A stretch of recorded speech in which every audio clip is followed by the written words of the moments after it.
प्राचीन काळात सनक सनंदन महामुनींनी श्रीहरीच्या दर्शनासाठी नवरूप धारण करून ते वैकुंठास गेले. तिथे जय आणि विजय नावाच्या द्वारपालकांनी सनक आणि सनंदन मुनींना अडवून धरलं. आपला अपमान झाला म्हणून सनक आणि सनंदन मुनींनी जय आणि विजय या द्वारपालकांना तुम्ही राक्षस व्हाल असा शाप दिला. जय विजयांनी आपली चूक झाली हे जाणून मुनींची प्रार्थना केली. त्यांची प्रार्थना ऐकून त्यांना शाप विमोचन सांगितले की तुम्ही 3 जन्मी राक्षसाच्या जन्मास येऊन श्रीहरीच्या हाताने मराल, तेव्हा परत तुम्ही द्वारपाल होऊन वैकुंठास जाल. सनक आणि सनंदन महामुनींच्या शापानं जय आणि विजय भूलोकात हिरण्याक्ष आणि हिरण्यकश्यप राक्षस या नावानं जन्मास आले. या दोघात हिरण्याक्ष हा फारच क्रूर होता. तो नेहमी भूलोकातल्या महामुनींना तपस्वी मुनींना त्रास देत होता.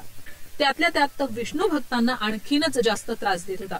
एकदा हिरण्याक्ष या राक्षसानं पृथ्वीला चटईसारखं गुंडाळून घेत तो त्यासह पाताळात लपून बसला. देवता लोकांनी आपल्याला हिरण्याक्ष राक्षसाचा त्रास सहन होत नाही हे श्रीहरीला जाऊन सांगितलं. श्रीहरीनं देवता लोकांचे कष्ट पाहून त्यांना धैर्य देऊन पुन्हा पाठवलं. तसंच श्रीहरीनं भूदेवीचं रक्षण करण्यासाठी श्वेतवराहाच्या रूपानं अवतार घेतला. आपल्या दातानं हिरण्याक्ष राक्षसाचा संहार करून पाताळात लपून ठेवलेल्या भूदेवीला परत पहिल्या जागी आणून ठेवलं.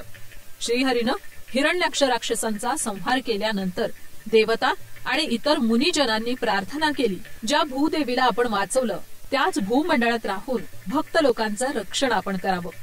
वराहमूर्तीनं देवता आदी मुनिजनांची प्रार्थना ऐकून शेषाचल पर्वतावर व्यंकटेश्वर या नावानं अवतरित होऊन भक्तांचे रक्षण ते करू लागले. भूलोकात अनेक लोक श्री वराह स्वामींचे भक्त होऊन गेले. त्यापैकी बकुला देवी या एक. बकुला देवी नेहमी श्रद्धा आणि भक्तीनं वराह स्वामींची पूजा आणि अर्चना करत असत. द्वापार युगात श्रीकृष्ण अवताराच्या समाप्तीची वार्ता ऐकल्यानंतर सर्व द्वारकावासी दुःखित झाले. ही गोष्ट मात्र यशोदा देवीला समजली. यशोदा देवी व्याकुळ होऊन श्रीकृष्णाजवळ येऊन म्हणाली, मुला, मी तुझी बाललीला आणि तुझे लाड करण्यापेक्षा जास्त काहीच केलं नाही, पण तुझा विवाहोत्सवही पाहिला नाही. माझी एकच इच्छा पूर्ण करण्याची प्रार्थना आहे. यशोदा देवीची दुःखित अवस्था पाहून श्रीकृष्ण यशोदा मातेला समजावून सांगू लागले, हे आई, मी कलियुगात श्री व्यंकटेश्वर या नावानं अवतरित होईल. त्या अवतारात तुझ्या इच्छेप्रमाणेच माझा विवाह होईल. कलियुगात तू बकुला देवी या नावानं जन्मास येऊन माझ्या अंशाच्या श्री वराह स्वामीची सेवा करत राहशील. मी पण त्या ठिकाणी येऊन तुझ्या बरोबर राहील. अशा प्रकारे श्रीकृष्णानं यशोदा देवीला वरदान दिलं. श्रीकृष्णाचं सांगणं ऐकून यशोदा देवी आनंदित झाली. मानवरूपी शरीर सोडून देऊन कलियुगात बकुला देवी या नावानं जन्म घेऊन वराह स्वामींची पूजा ती करत राहिली. देवाधिदेव श्रीहरी गवळ्याच्या कुऱ्हाडीनं झालेल्या जखमेवर औषध बांधण्यासाठी रानावनात शोधत निघाले. श्रीहरीची ही अवस्था पाहून देवगुरु बृहस्पती व्यंकटाचल पर्वतावर येऊन श्रीहरीला भेटले. श्रीहरीनं बृहस्पतीचं आदरातिथ्य करून आपल्या डोक्याला झालेली जखम दाखवली. बृहस्पतीला औषध लावायला सांगितलं. बृहस्पती श्रीहरीला पाहून त्यावेळी म्हणाले, हे महापुरुषा, भक्तजनांची रक्षा करण्यासाठीच तुम्ही स्वतः मार खाऊन कष्ट भोगत आहात. आपल्या या जखमेला एकच औषध आहे.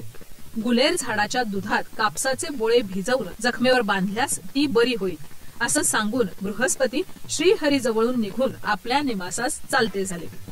श्रीहरी गुलेर झाडाला शोधत शोधत जंगलात फिरू लागले. जंगलात फिरत असताना थकून जाऊन ते एका झाडाखाली बसले.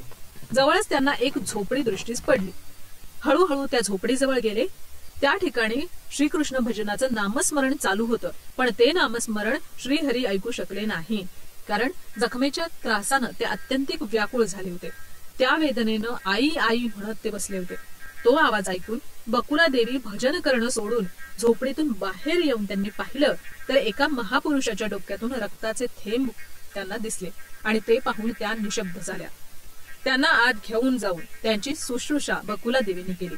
बृहस्पतीने सांगितलेलं औषध बकुला देवींना श्रीहरीनं सांगितलं. बकुला देवींनी त्यांनी सांगितलेलं गुलेर झाडाचं दूध सुद्धा आणून त्या जखमेवर बांधलं.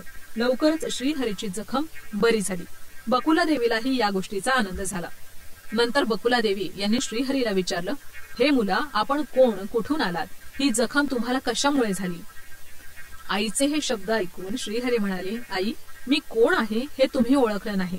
असं म्हणत पूर्वजन्माचा श्रीकृष्ण अवतार त्यांनी बकुला देवीला दाखवला. बकुला देवीने श्रीकृष्णाला पाहताच त्यांच्या गळ्याला मिठी मारली. श्रीहरी यशोदा देवीला घडलेला सर्व प्रकार त्यांना सांगत होते. दुसऱ्याच दिवशी बकुला देवींनी श्रीहरीला उठवून स्नान घालून खायला दिलं. आपण स्नान संध्या करून म्हणाल्या, मुला, शेषाचल पर्वतावर आदिवराह मूर्ती आहे, तिथे जाऊन त्या स्वामींचं दर्शन करू. असं सांगून श्रीहरींना वराह स्वामी मंदिरालाच त्या घेऊन गेल्या.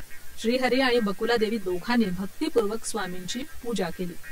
वराह स्वामींनी श्रीहरी आणि बकुला देवी यांना आशीर्वाद दिला. वराह स्वामी श्रीहरीचे मनोरथ आपल्या दिव्य ज्ञानानं जाणते झाले. श्रीहरीनं वराह स्वामींना विनंती केली, हे स्वामी, हे पूर्ण शेषाचल पर्वत आपल्या अधिकारात आहे. आपणच या पर्वताचे अधिपती आहात. आपण मला या ठिकाणी राहण्यासाठी थोडीशी जागा देण्याची कृपा करावी. श्रीहरीची ही विनंती ऐकून वराह स्वामी श्रीहरीला म्हणाले, जागेची किंमत देऊन तुम्हाला पाहिजे तितकी जागा घ्या. वराह स्वामींचं असं सांगणं ऐकून श्रीहरी म्हणाले, हे स्वामी, जेव्हापासून लक्ष्मी देवी माझ्यावर रुसून गेली आहे तेव्हापासून मी गरीब झालो. आता माझ्याजवळ काहीच नाही. मी निर्धन आहे. जागेची किंमत मी देऊ शकत नाही. आपण मला राहण्यासाठी थोडीशी जागा द्या. त्याच्या बदल्यात या कलियुगात जो माझ्या दर्शनासाठी येईल तो अगोदर तुमचं दर्शन करून नैवेद्य दक्षिणा अर्पण करील, नंतरच माझ्या दर्शनासाठी येईल. जो कोणी तुमचं दर्शन सुरुवातीला करत नाही त्याला तिरुमला यात्रेचं फळ मिळणार नाही. श्रीहरीचं हे राजसूत्र वराह स्वामींना चांगलंच वाटलं आणि त्यांना वराह स्वामींनी 100 पद जागा दिली. नंतर श्रीहरी आणि बकुला देवी वराह स्वामींजवळून चालते झाले. आतापर्यंत बकुला देवीनं श्रीहरीला कोणत्याही नावानं हाक मारली नव्हती. पण ती श्रीहरीला म्हणाली, मुला, या युगात तुला कोणत्या नावानं हाक मारू? बकुला देवीचं हे बोलणं ऐकून श्रीहरी म्हणाले, आई, ज्या नावानं हाक माराल त्या हाकेला मी ओच म्हणेल. या मुलाचं असं बोलणं ऐकून बकुला देवी फारच आनंदित झाल्या. श्रीहरीला श्रीनिवास हे नाव त्यांनी चिरस्थायी केलं. श्री वराह स्वामींना दिलेल्या वचनाप्रमाणेच आताही भक्तगण वराह स्वामींचं दर्शन करून नंतरच श्रीनिवासाच्या दर्शनाला येत असतात.